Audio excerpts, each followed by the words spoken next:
Espoir sans tremblement. Une émission sur la maladie de Parkinson qui se veut empathique, bienveillante et surtout pleine d'espoir.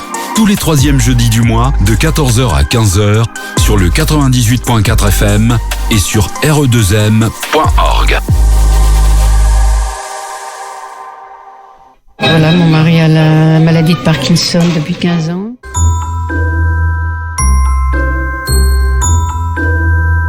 La petite musique du cerveau. Bonjour à tous et à toutes et bienvenue dans Espoir sans tremblement. On dit souvent que la maladie de Parkinson change le rythme de la vie, mais elle ne doit pas empêcher la musique de continuer. Comme chaque mois, nous sommes ensemble pour 1 heure de partage de bienveillance et d'information.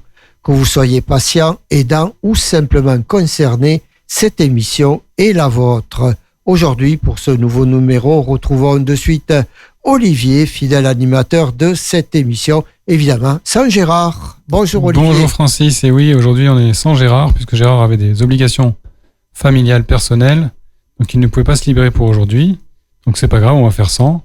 Et on va commencer peut-être déjà par vous souhaiter une très bonne année 2026, puisque c'est la première émission de l'année, donc une très belle santé également, c'est le plus important, et faites de petits bonheurs au quotidien pour appréhender cette année à venir. C'est la santé surtout, parce que c'est la seule chose qui, avec les plus riches, on ne peut pas s'acheter.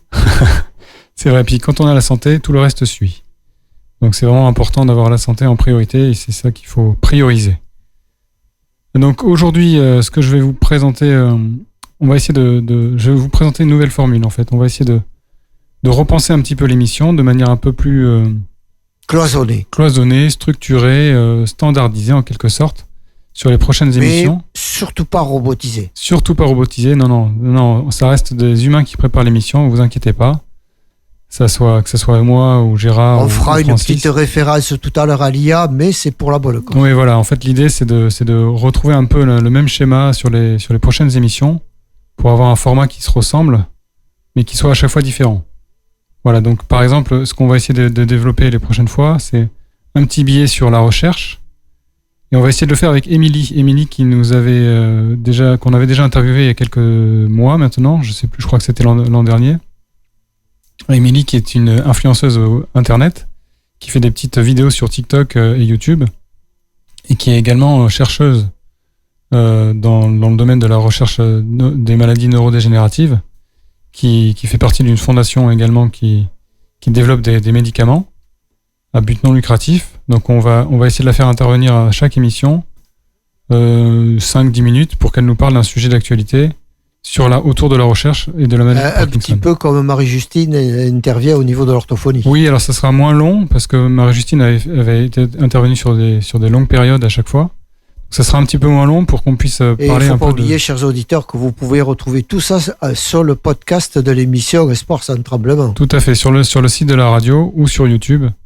Vous tapez dans le moteur de recherche Espoir sans tremblement et vous devrez trouver ça assez facilement. Et également, c'est présent sur les applications de podcast de vos smartphones préférés. Voilà, donc on aura ce petit billet autour de la recherche.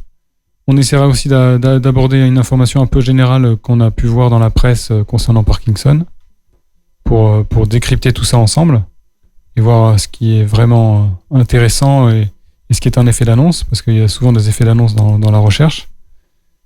On parlera évidemment avec Gérard de l'humeur de son colocataire, le fameux James Parkinson dont il parle souvent. Celui qu'on n'a jamais réussi à interviewer encore. Il est interviewé de manière indirecte par nos soins. Et puis également, on essaiera de revenir sur une vidéo YouTube du mois, puisque je fais des petites vidéos tous les mois sur la chaîne de l'association Parkinson Vivre et Travailler, sur laquelle j'explique un symptôme et je propose une solution douce en échange. Et c'est un petit fascicule aussi que tu as produit. Oui, il y a un petit fascicule que j'ai écrit, un guide qui s'appelle 15 solutions douces pour retrouver énergie et mobilité, qu'on retrouve sur Amazon, que j'ai produit en auto-édition, qui permet de donner des petits trucs et astuces au quotidien pour essayer de se retrouver de vivre la maladie un peu plus facilement. Mais on en reparlera à la fin de ça. Et justement, et à partir de ça, on va essayer d'élaborer un sujet du jour à chaque émission, d'avoir une grande thématique qui nous tient tout au long de l'émission. Donc aujourd'hui, on c'est la première de cette formule-là. Vous avez compris que sans Gérard, elle sera pas développée de cette manière-là. On n'a pas encore d'interview d'Émilie non plus, donc ce sera pour la prochaine émission. Donc là, aujourd'hui, on va quand même aborder le sujet du jour. Et moi, j'ai eu envie aujourd'hui de vous parler du cerveau prédictif. Le cerveau prédictif, donc je vais vous expliquer un petit peu après ce qu'il en est.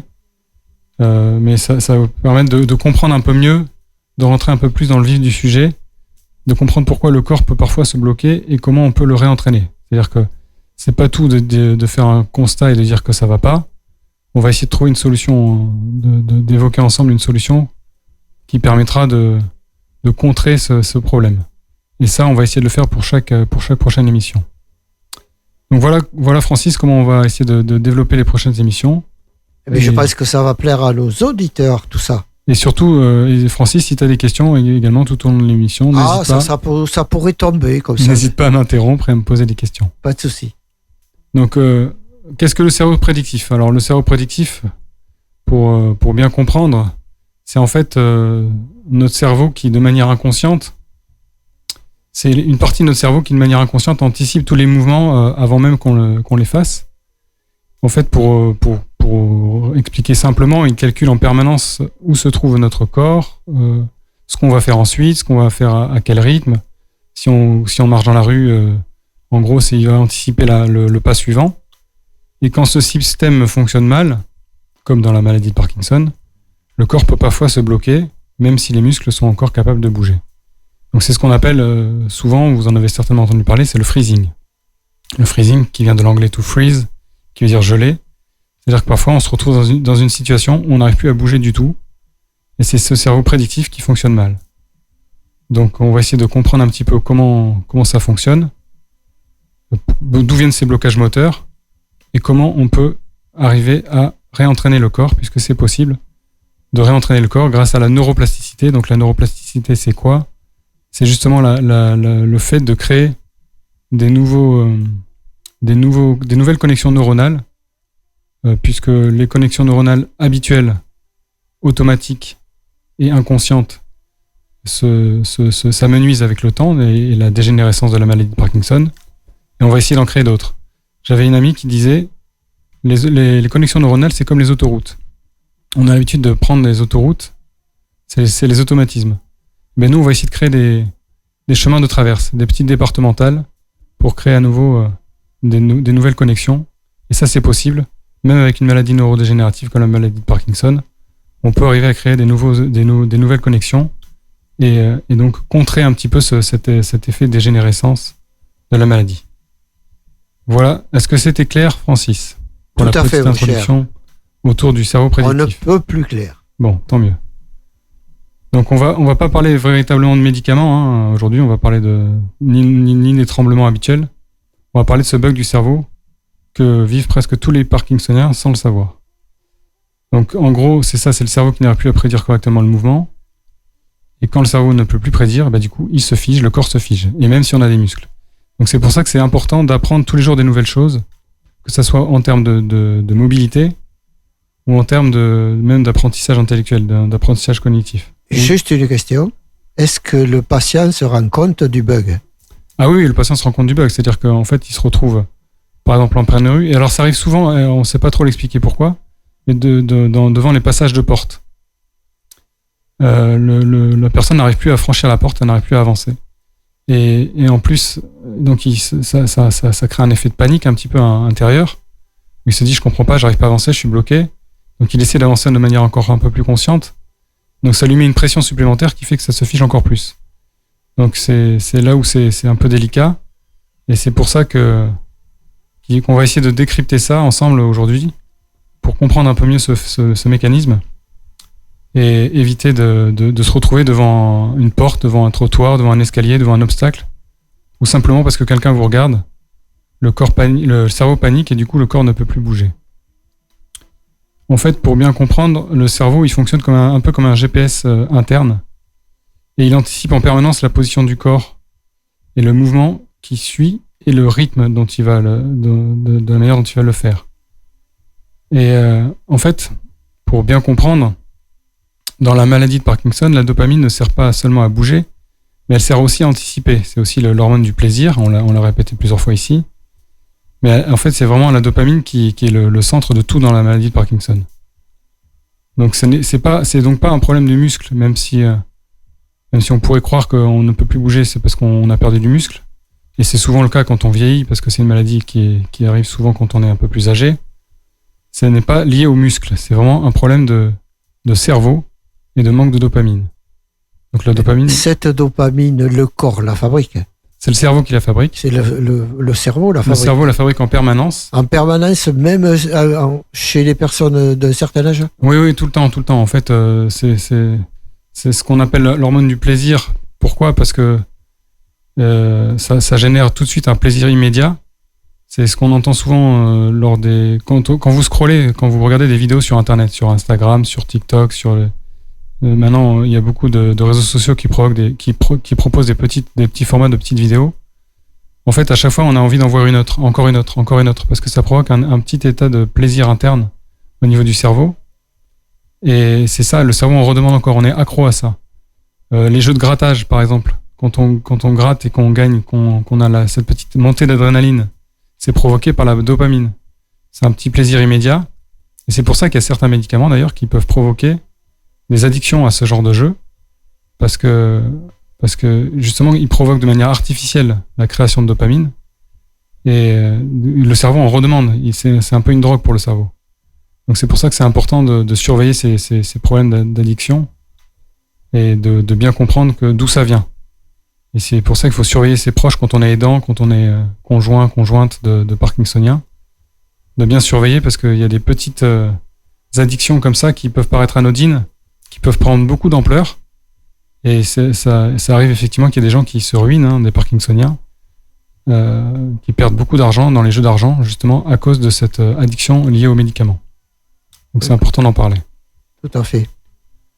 Donc voilà, cette dopamine, elle ne sert pas qu'à bouger, elle sert aussi à anticiper, et elle sert donc du coup à notre cerveau pour régler le problème de timing et de prédiction du prochain mouvement.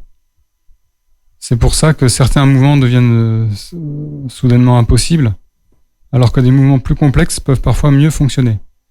En fait, pour mieux expliquer, le cerveau, il adore la régularité. Il adore, il n'aime pas quand il y a des choses la spontanéité.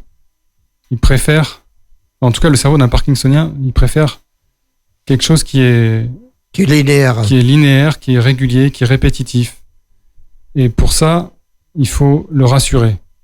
C'est pour ça qu'il faut s'entraîner au quotidien avec des exercices chez le kiné, par exemple. C'est pour ça qu'on a déjà parlé de la méthode LSVT Big, qui permet d'amplifier les mouvements pour que ça redevienne un automatisme. Donc c'est pour ça Juste une question, ouais. Olivier. Est-ce que tous les kinés peuvent faire... Non, alors t'as raison de poser la question. Alors tous les kinés peuvent s'en occuper, oui, d'un Parkinsonien, oui, mais tous les kinés ne sont pas formés à la maladie de Parkinson. Voilà, c'est ça. Il y a une différence. En fait, on sait que, d'une manière générale, le premier médicament contre la maladie de Parkinson, c'est l'activité physique. Donc c'est pour ça que c'est très important d'avoir un bon kiné et d'y aller régulièrement. Si vous ne faites pas des exercices chez vous, faites-le avec le kiné, ou si vous avez du mal à aller chez le kiné, demandez-lui qu'il vous fournisse des exemples d'exercices à faire à la maison. Parce que c'est vraiment le seul médicament, entre guillemets, qui permet de ralentir l'évolution de la maladie. Et quand on est atteint de maladie de Parkinson, est-ce que les prescriptions pour le kiné sont à l'infini? Oui, alors après, Marie-Justine, l'orthophoniste, on a déjà parlé aussi. C'est-à-dire qu'il faut essayer de se fixer des objectifs, parce que à l'infini, ça peut être très, très lassant d'aller tous les jours ou 2 fois par semaine toute sa vie chez le kiné. Mais il faut se fixer des objectifs. Moi, ça fait bientôt 7 ans que je suis atteint de la maladie. J'ai fait non-stop 2 fois par semaine 2 ans de kiné. Et là, j'ai arrêté parce que j'en avais marre, en fait. J'en avais marre, j'y allais le matin, j'étais premier patient à 8h du matin chez le kiné avant d'aller au travail. C'est usant moralement et c'est fatigant physiquement. Donc maintenant, ce que je fais, c'est que je lui ai demandé de me donner quelques exercices. Il m'a donné des exercices à faire à la maison et je les fais tout seul à la maison. Et je les fais quand j'ai le temps, quand j'ai envie, quand je peux. J'essaie de les faire tous les jours. pour justement générer cette répétition et pour rassurer mon cerveau et pour recréer cet automatisme grâce à la neuroplasticité dont je parlais tout à l'heure. Donc c'est pour ça que c'est important de créer des habitudes, puisque dans la maladie de Parkinson, il faut bien comprendre que tout ce qui est automatisme, donc c'est lié au cerveau prédictif, on le perd. C'est pour ça qu'on perd le balancement du bras, c'est pour ça qu'on perd aussi même le clignement des paupières. Les Parkinsoniens clignent moins souvent des paupières que les personnes lambda. Donc c'est pour ça que c'est important de vraiment faire des exercices aussi bien avec l'orthophoniste qui pourra vous proposer des exercices de mobilité faciale, d'articulation, de tout ça pour éviter les bégaiements, pour éviter le masque parkinsonien qui fait qu'on a les expressions du visage qui se figent. Donc il existe plein de petits trucs. Mais tu parlais du kiné tout à l'heure, Francis. Effectivement, tous les kinés ne sont pas formés à la maladie de Parkinson, mais tous les kinés ne sont pas formés non plus à la méthode LSVT Big. Donc il existe un site internet qui s'appelle LSVT Global, qui permet de recenser les kinés, les orthophonistes qui sont référencés et formés à cette méthodologie en France. Voilà, je vous propose de faire une petite pause musicale et on revient juste après pour continuer à discuter du cerveau prédictif.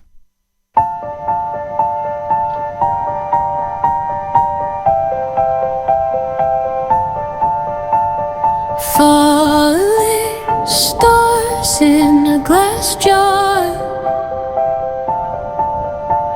a cosmos held but breaking apart. Dark skies heavy, heavy with regret.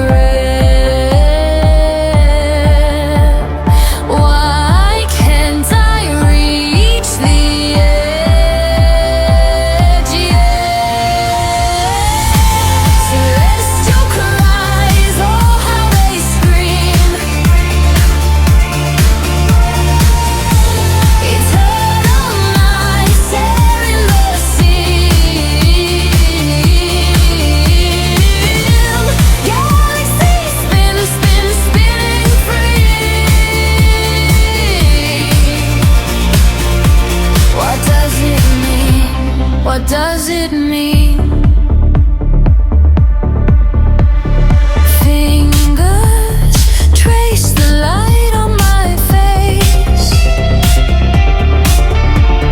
Comets burn, leaving no trace. Gravity pulls, but I can't hold. The universe feels so damn cold.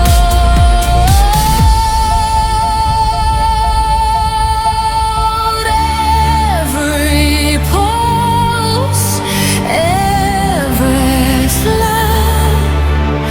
Are you out there? Are you there?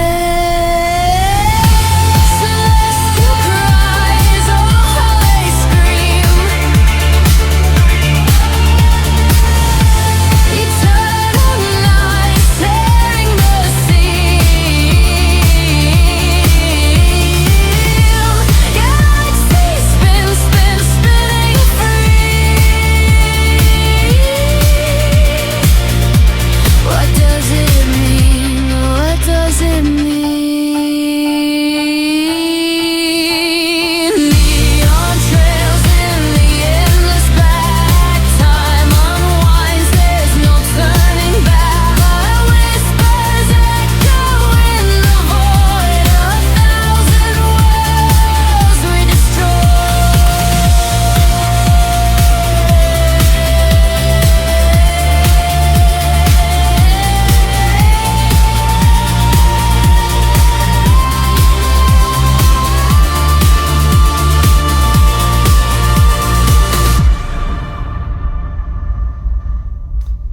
Et nous voici de retour sur Radio Entre-deux-Mers avec Francis et moi-même Olivier, sans Gérard aujourd'hui, puisque Gérard, je l'expliquais tout à l'heure, avait des obligations personnelles et familiales qui l'empêchent d'être là aujourd'hui, mais il va bien, ne vous inquiétez pas.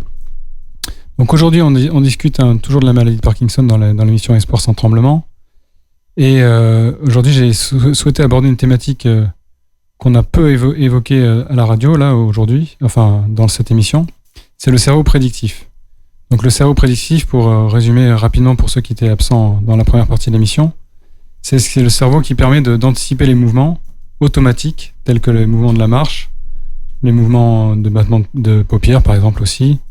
Tous ces mouvements-là qui sont automatiques et qui peuvent provoquer, quand c'est défaillant, un blocage ou ce qu'on appelle plus communément dans la maladie de Parkinson, le freezing. Donc, ce qu'on a constaté, c'est que, rassurez-vous, il existe des solutions pour les débloquer. Pour débloquer ces blocages. C'est un peu redondant ce que je dis, c'est un peu une évidence, mais c'est intéressant parce que ça veut dire que c'est pas une fatalité. Alors, il existe des solutions externes qui peuvent débloquer les mouvements. Et on l'a déjà évoqué ici. Je sais que c'est le CHU de Montpellier qui fait des études cliniques là-dessus. C'est la musique. Écouter de la musique, par exemple, quand on marche, le rythme de la musique, le cerveau va se caler de manière instantanée et totalement inconsciente sur le rythme de la musique. Et ça permet de limiter les blocages. Donc c'est pour ça que c'est intéressant quand vous partez, vous marchez, vous baladez en forêt par exemple, de partir avec votre casque sur les oreilles. Ou un Walkman. Ou un Walkman, comme à la bonne époque. Et moi c'est ce que je fais quand je pars promener le chien par exemple, je mets mes écouteurs, je me suis préparé une petite liste de musique à écouter, une playlist. Et avec des rythmes pas trop rapides non plus, parce on n'est pas là pour courir un marathon. Mais de la musique... ça peut être de la musique classique, ça peut être de la musique qu'on écoute à la radio tout simplement. Et en fait, ça va permettre inconsciemment de se caler comme un métronome sur le rythme de la musique. Et du coup, le pas se fait beaucoup plus fluide, de manière plus fluide. Et ça a été constaté par des études qui ont été réalisées au CHU de Montpellier, des études très sérieuses, cliniques, qui ont vraiment démontré, alors je ne saurais pas dire à quelle hauteur en termes de quantitatif, mais qui ont démontré un effet significatif sur l'effet positif de la marche. Alors si on n'a pas de Walkman, comme tu disais Francis, ou si on n'a pas de playlist sous la main, il y a une autre méthode qui peut fonctionner, c'est le comptage. Le comptage, qu'est-ce que ça veut dire ? Ça veut dire que par exemple, vous êtes bloqué, vous vous retrouvez devant le seuil d'une porte, devant un escalier, un escalator, ou que sais-je, et vous n'arrivez plus à lever le pied, ben, mentalement, vous comptez 1, 2, 1, 2, 1, 2, comme un métronome, là encore. Et là, ça va permettre de redébloquer le mouvement de la marche et de réenclencher la marche telle que vous la connaissez habituellement. Alors, il y a quelque chose d'autre qui fonctionne aussi, ce sont les lignes au sol. Et ça, c'est étonnant, on ne sait pas l'expliquer vraiment pourquoi. Mais quand on a des lignes sur le sol, on arrive plus facilement à débloquer ces problèmes de freezing. Alors, je sais qu'il existe des systèmes un peu bricolés que j'ai vus sur Internet. Par exemple, j'ai eu le cas d'une personne qui est un peu âgée, qui a du mal à se mouvoir, qui marche avec un déambulateur. Et son fils lui a installé sur le déambulateur un laser. Vous savez, les lasers pour le bricolage dont on se sert pour mesurer la distance. Et le laser, du coup, il a bricolé de telle sorte que ça fasse devant son déambulateur une ligne rouge qui est constamment en mouvement et qui lui permet, du coup, quand il voit cette ligne, de l'activer et de débloquer la marche. Donc ça fait un peu surnaturel tout ça. Hein, c'est étonnant, on ne sait pas encore tout bien expliquer pourquoi, mais on sait que le cerveau a besoin de stimulus externes, de stimuli, pour ce qu'on parle plusieurs même, de stimuli externes qui permettent de débloquer la marche. Donc c'est intéressant parce que ça nous donne des clés et ça permet de pallier les problèmes que ne peuvent pas régler les médicaments par des petits trucs comme ça qui sont un petit peu ludiques, qui sont pas désagréables parce que c'est toujours agréable d'écouter la musique. Qui ont été testés et approuvés. Qui ont été testés et approuvés par la science, oui, tout à fait. Hein. C'est pas moi, Olivier, qui vous dit ça, qui sort ça de mon chapeau. Hein. C'est des choses qui ont été vraiment constatées scientifiquement. Parce qu'on l'a bien dit, Gérard le répète souvent, on n'est pas là pour remplacer les médecins. On n'est pas là pour remplacer les médecins, on est bien d'accord, il faut bien que vous preniez votre traitement, c'est capital. Aujourd'hui, bon, à part, il existe, enfin, ça reste une maladie incurable, hein, la maladie de Parkinson. On n'est pas capable, parce que les médicaments qu'on prend, c'est pas des médicaments qui ralentissent l'évolution de la maladie, même s'il y a des recherches qui sont en train d'avancer dans ce sens-là. Aujourd'hui, les médicaments disponibles sur le marché Ce sont des médicaments qui masquent simplement, et c'est déjà beaucoup, mais qui masquent simplement les symptômes de la maladie. Donc, ça veut dire qu'en arrière-fond, la maladie continue d'évoluer. Et c'est pour ça qu'il y a certains problèmes, comme ce problème d'anticipation, de blocage, de freezing, qui sont provoqués et que les médicaments n'arrivent pas encore à régler. Alors, on redit, le freezing, attention, c'est pas le fraisier. Hein. Non, le fraisier, c'est encore quelque chose de différent. C'est très bon par ailleurs. Voilà. Mais ça va pas vous aider à marcher mieux. Le freezing, c'est vraiment, ça vient de l'anglais, comme je le disais tout à l'heure, qui veut dire to freeze, qui veut dire geler en français. Donc c'est pour ça qu'on va parler de blocage, nous, en bon français, tel que nous sommes. Et est-ce que c'est fréquent à tous les Parkinsoniens, ces bugs? Alors, ça dépend du stade de l'évolution de la maladie. C'est pas quelque chose qu'on trouve fréquemment en début de maladie. C'est quelque chose qu'on trouve plutôt quand la maladie est bien installée. Mais c'est quelque chose que retrouvent quasiment tous les Parkinsoniens à un moment ou à un autre. Ouais. D'accord. Donc ça peut être très handicapant. Alors, quand il y a plusieurs sortes de Parkinson. Oui, mais ça, je crois que j'avais cru voir un chiffre, je dirais une bêtise, mais c'est de l'ordre de 70% des Parkinsoniens qui connaissent ce problème de freezing. D'accord. Et c'est vrai que ça peut être aussi très mal perçu d'un regard extérieur, parce que quelqu'un qui ne sait pas... J'ai le cas d'une dame là, que j'avais vue, qui m'avait expliqué comment elle avait vécu son freezing. Elle ne le vivait pas très bien, parce que déjà ça pouvait arriver n'importe quand sans qu'elle puisse l'anticiper. Et en plus, une fois ça lui est arrivé alors qu'elle attendait un taxi. Et au moment où le taxi est arrivé, elle devait rejoindre le taxi, mais elle n'arrivait pas à marcher vers le taxi. Donc le taxi s'énervait après elle parce qu'il ne comprenait pas pourquoi elle ne se dirigeait pas vers elle, sachant que les taxis sont souvent très pressés. Donc du coup ça a provoqué l'effet inverse. Plutôt que de la stimuler, ça l'a encore plus bloquée. Enfin, ça bloque pas la voix, quand même. La voix, il peut y avoir des blocages de voix aussi. Hein, oui. Parce que la voix est un muscle aussi. D'accord. Et comme les muscles sont régis... Si tu t'es paralysé d'en bas, tu peux pas marcher et que tu peux pas parler, ça devient compliqué. Oui, ça devient compliqué. Alors, c'est des moments qui durent pas dans le temps.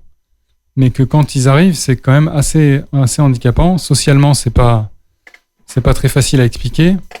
C'est pas très facile à vivre non plus.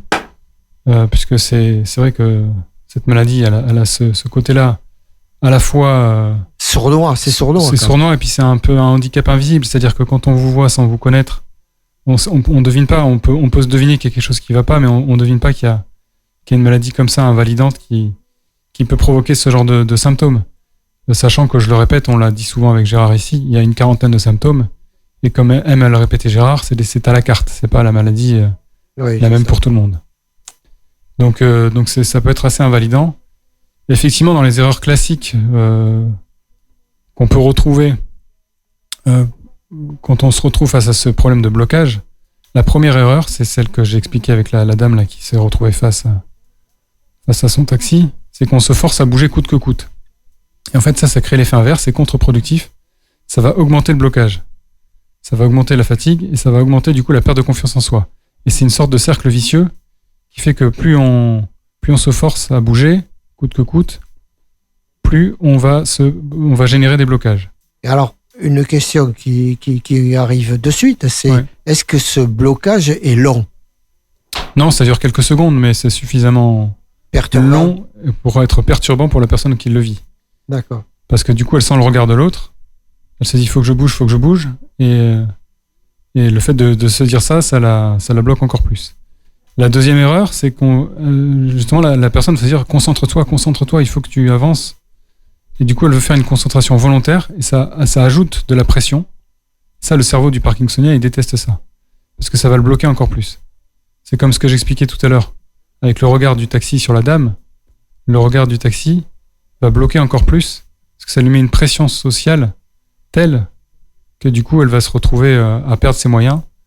Et c'est en ça que la méditation, dont on a parlé ici avec le professeur Tison notamment, qui est parrain de l'émission, je le rappelle aussi, avec le professeur Massner, la méditation va permettre de reprendre un peu le contrôle. Ça nécessite une pratique régulière, mais de prendre du recul sur ce genre de choses. Et la troisième erreur qu'on retrouve classiquement quand on a ces problèmes de freezing, c'est qu'on va faire deux choses en même temps. Tu l'évoquais tout à l'heure, Francis, c'est marcher et parler en même temps. Ça peut être compliqué. Pour revenir à la situation de la dame, Ouais. elle est bloquée, elle dit au chauffeur, je suis bloqué. Mais là, comme elle ne peut pas parler, Oui, mais là, la dame, en l'occurrence, le taxi était un peu loin, donc elle n'était pas suffisamment proche Ouais. pour se faire entendre du chauffeur. Elle lui a expliqué après, mais ça a été socialement difficile à vivre pour elle. d'accord. Donc c'est pour ça que c'est important de prendre du recul, et la méditation, pour ça, est un bon vecteur. On refait une petite pause musicale, Francis ? Ça marche. Matelot, matelot, navigue sur les flots. Ohé, ohé. Matelot, matelot, navigue sur les flots. Il était un petit navire. Il était un petit navire qui n'avait jamais navigué. Ohé, ohé. Il partit pour un long voyage. Il partit pour un long voyage sur la mer Méditerranée. Ohé, ohé. Au bout de 5 à 6 semaines, au bout de 5 à 6 semaines, les vivres vinrent à manquer. Ohé, ohé. On tira à la courte paille pour savoir qui serait mangé. Pour savoir qui serait mangé. Ohé, ohé. Le sort tomba sur le plus jeune. Le sort tomba sur le plus jeune qui n'avait jamais navigué. Ohé, ohé,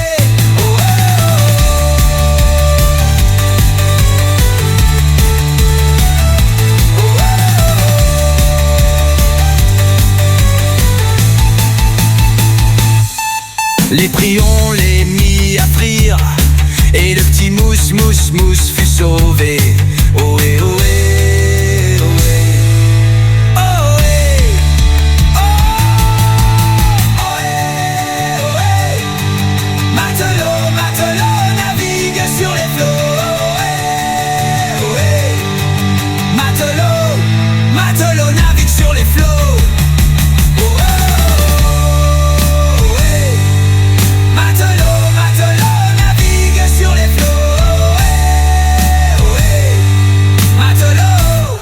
Matelot navigue sur les flots.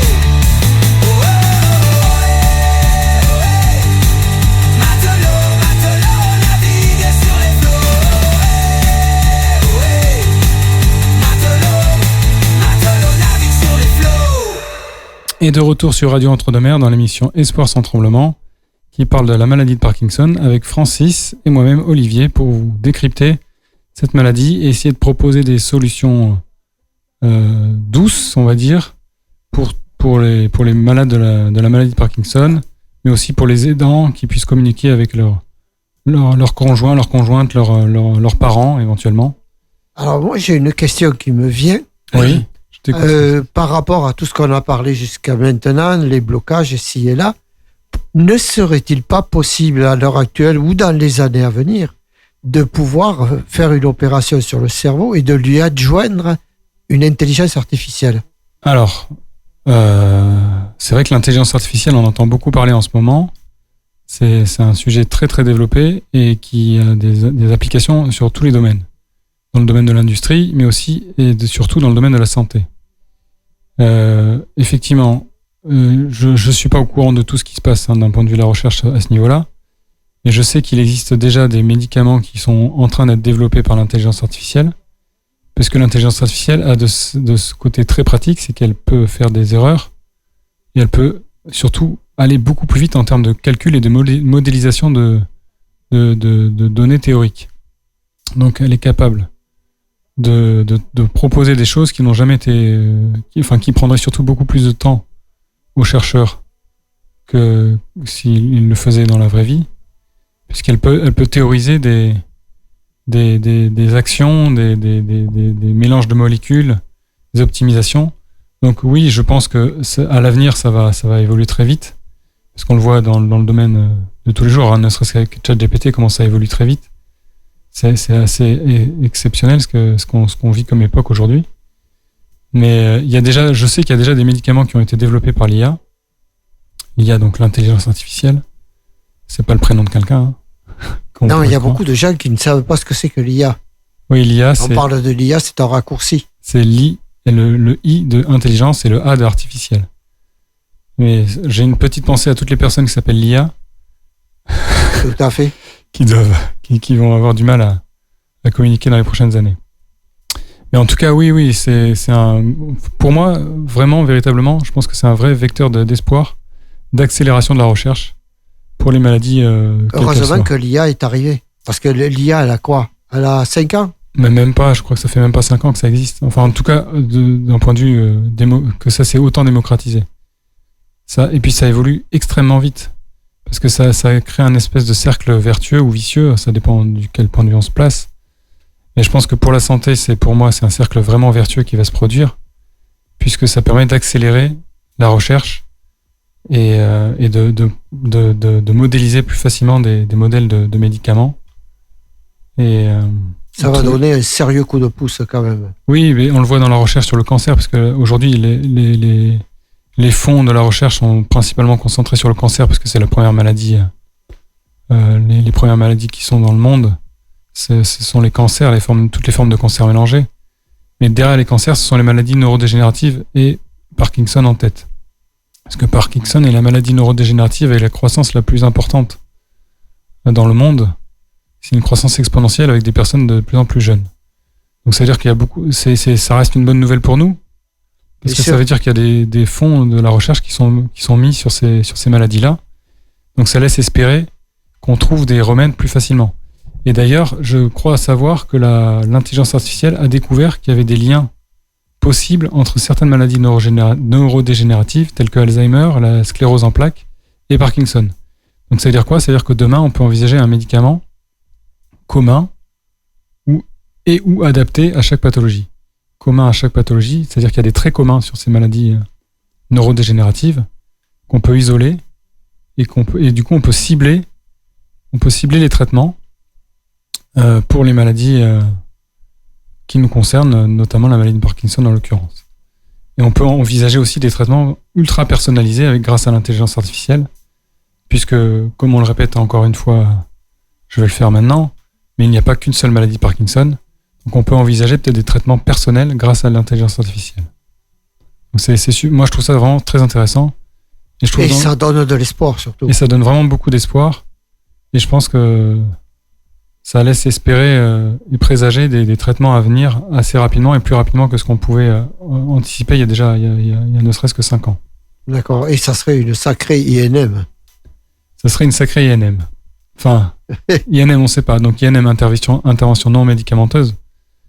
Mais les INM développés par l'IA, on ne les connaît pas encore. Donc on est au début de l'histoire, mais je pense que l'histoire va s'accélérer et va aller très vite. Et l'histoire se fera. Et l'histoire se fera. Et on vit un grand moment d'un point de vue de la santé, je pense, grâce à cette intelligence artificielle. D'accord. Alors, toute autre question, mon cher Olivier. Est-ce qu'on va parler sommeil? Oui. Est-ce que l'apnée du sommeil peut être génératrice de la maladie de Parkinson? Alors, alors déjà, le sommeil, avant de parler d'apnée, le sommeil, c'est un facteur ultra favorisant pour réparer le cerveau. Parce qu'en fait, pendant qu'on dort dans la phase de sommeil profond, il y a plusieurs phases de sommeil dans le sommeil. Il y a le sommeil léger, le sommeil profond, le sommeil paradoxal, donc c'est pendant qu'on rêve. Et pendant la phase de sommeil profond, il y a une phase qui s'appelle, dont j'ai oublié le nom, mais bon, qui, en fait, pour vous expliquer de manière un peu simpliste, parce que je ne suis pas scientifique, je le rappelle, c'est qu'il y a le cerveau qui s'auto-nettoie et qui élimine toutes les toxines du cerveau qui ont été accumulées pendant la journée. Donc le sommeil est très important, et particulièrement pour les Parkinsoniens. Le problème, c'est que le manque de dopamine provoque, très généralement, pour les Parkinsoniens, des insomnies. Ce qui fait que le Parkinsonien a le sommeil haché, ce qui, du coup, crée un cercle vicieux, là encore, qui va générer une aggravation des symptômes. Donc c'est pour ça que c'est important de traiter le sommeil. C'est même, après l'activité physique et l'alimentation, c'est un un des 3 piliers les plus importants dans la maladie de Parkinson qu'il faut traiter rapidement. Qu'il faut traiter par des moyens doux, comme la méditation par exemple, avant de se coucher, faire des gestes comme d'activité physique un peu lent, comme le Qigong. Ça permet de calmer un petit peu le corps et l'esprit et d'avoir un sommeil un peu plus apaisé. Et alors, pour revenir à ta question, Francis, l'apnée du sommeil peut être effectivement un facteur aggravant pour les malades de la maladie de Parkinson. Et on s'aperçoit dans les données scientifiques que l'apnée du sommeil est un facteur qui peut être... Alors, on ne sait pas vraiment si c'est un facteur si c'est un des symptômes de la maladie de Parkinson ou si c'est un facteur qui génère, qui va générer la maladie de Parkinson. Donc c'est un peu le serpent qui se mord la queue. Mais on sait que si vous faites de l'apnée du sommeil, c'est quelque chose qui, d'une manière générale, est important à surveiller. L'apnée du sommeil, c'est quoi ? C'est en fait la personne qui s'arrête de respirer jusqu'à une centaine de fois dans la nuit. Donc ce qui provoque quoi ? Ce qui provoque un manque d'oxygénation dans le cerveau, ce qui provoque du stress oxydatif. Le stress oxydatif, c'est ce qui provoque la mort et la dégénérescence neuronale, et donc notamment la maladie de Parkinson. Donc c'est pour ça que c'est important de la traiter, d'en parler à son médecin si vous savez que vous en faites, si vous constatez que vous ou votre conjoint fait de l'apnée du sommeil, de lui en parler, et pour qu'il en parle à son médecin, pour qu'il aille voir un médecin spécialiste du sommeil. Il y a des cliniques du sommeil qui sont spécialisées là-dedans, pour faire un bilan, un diagnostic absolument clair sur l'apnée du sommeil. Alors j'aimerais qu'on revienne aussi parce que sur ces éléments déclencheurs environnementaux. Oui, alors la maladie de Parkinson, c'est une maladie qui est multifactorielle. On l'a dit souvent ici, ça veut dire qu'il n'y a pas un élément déclencheur. Ça veut dire que c'est pas parce que vous faites de l'apnée du sommeil que vous allez forcément déclencher un Parkinson, mais il y a des facteurs internes, donc il peut y avoir des prédispositions génétiques. C'est-à-dire qu'on peut avoir des gènes qui sont propices à développer cette maladie.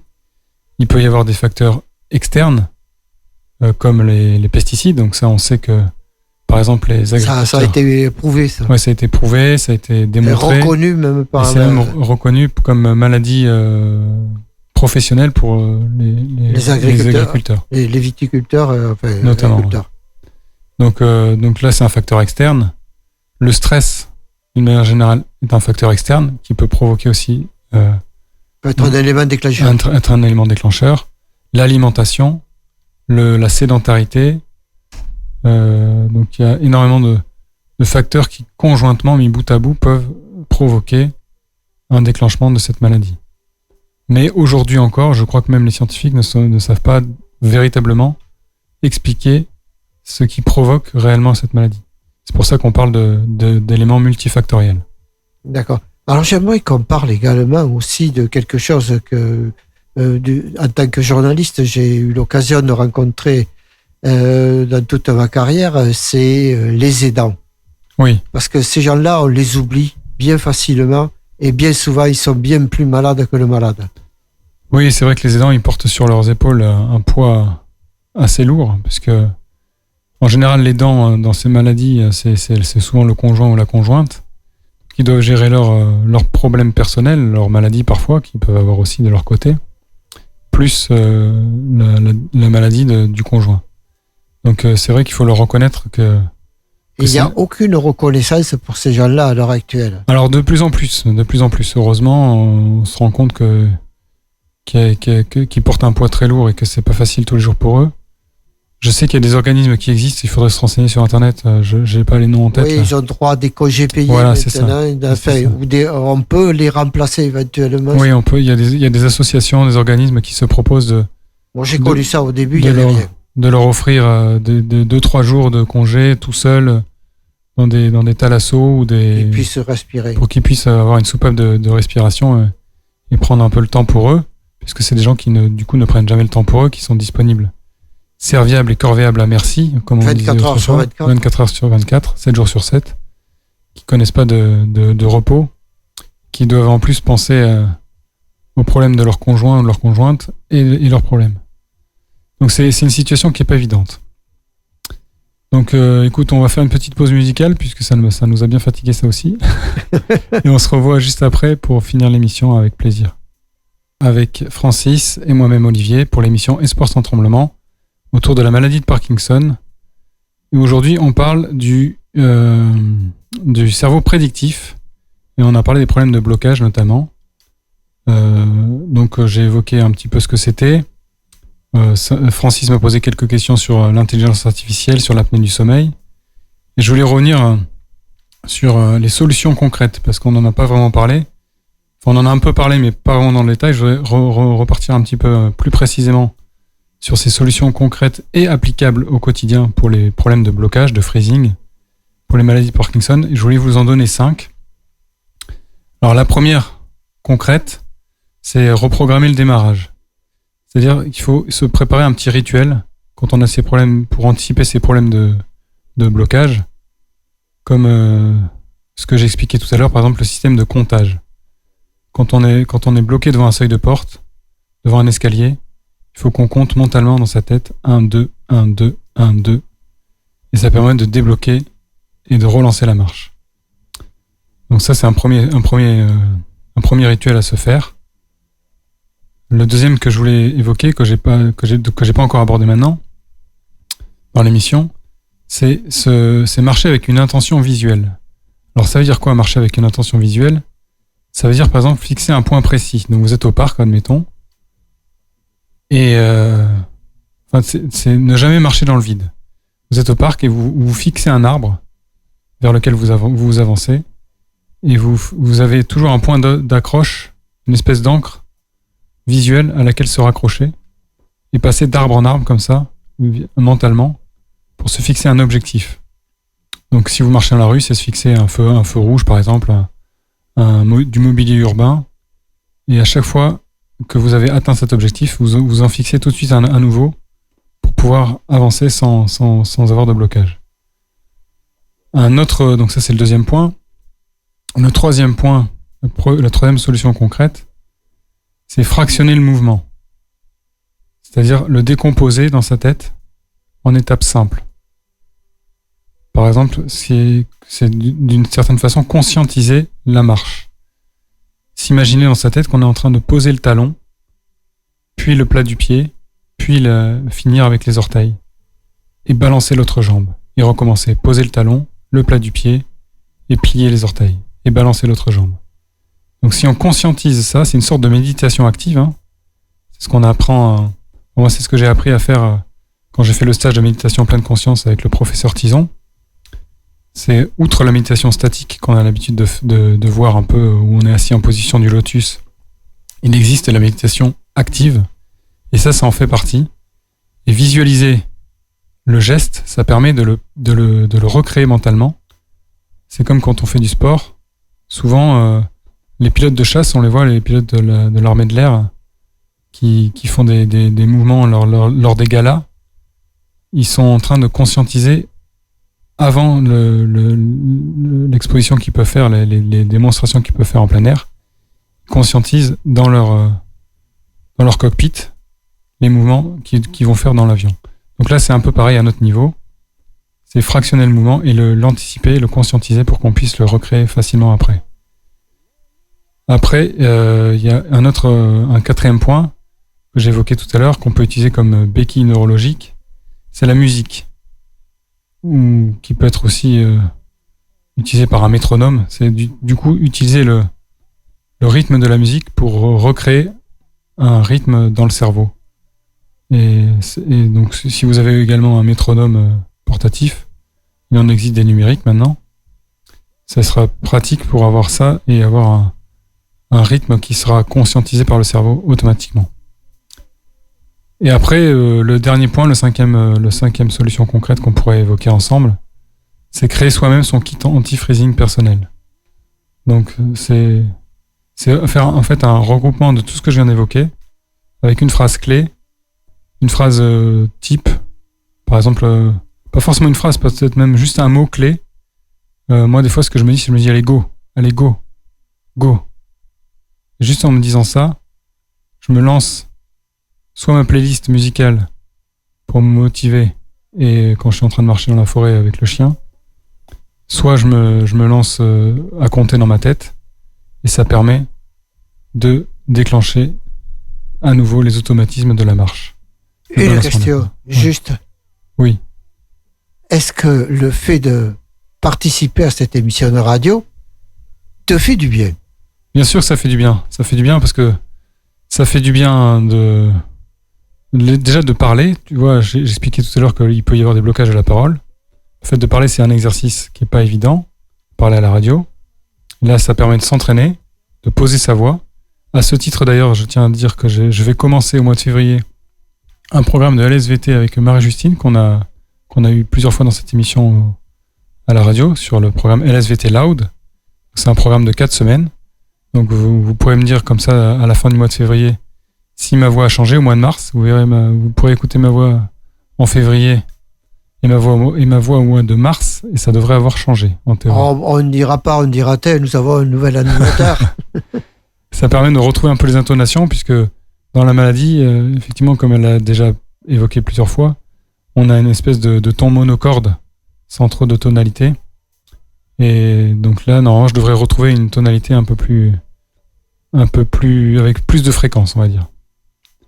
Donc oui, participer à l'émission fait du bien, et puis c'est toujours plaisant de partager ces trucs et astuces qu'on utilise au quotidien, d'en faire bénéficier les autres. Donc moi, je prends plaisir à le faire.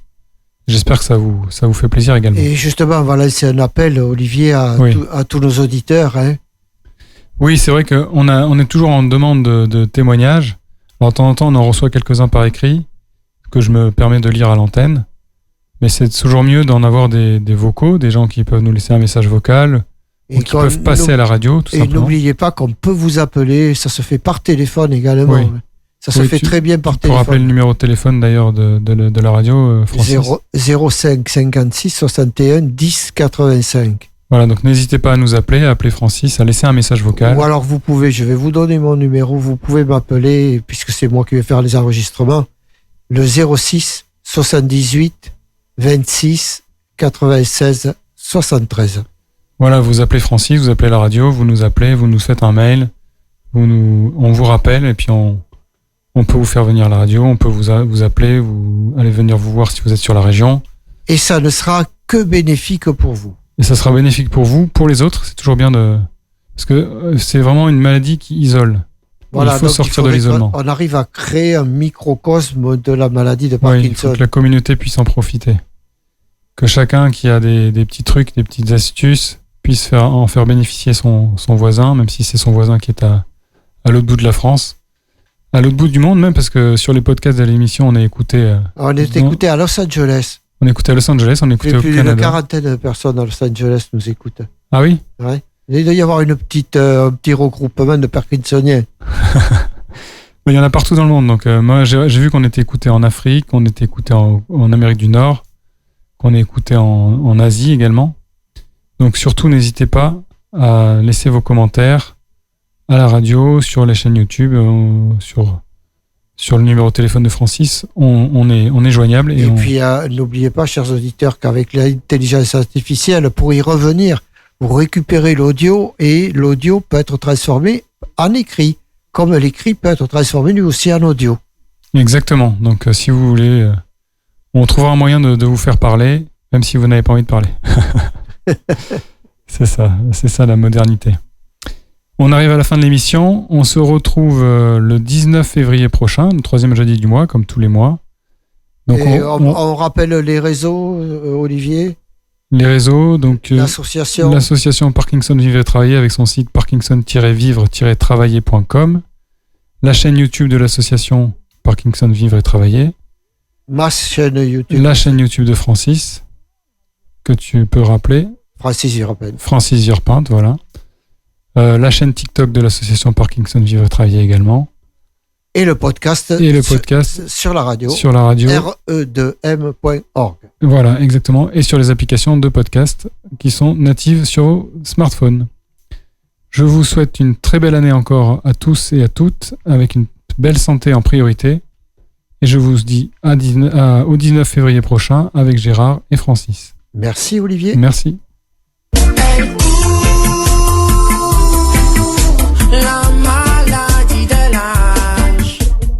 Espoir sans tremblement. Une émission sur la maladie de Parkinson qui se veut empathique, bienveillante et surtout pleine d'espoir. Tous les troisièmes jeudis du mois de 14h à 15h sur le 98.4 FM et sur re2m.org. Voilà, mon mari a la maladie de Parkinson depuis 15 ans.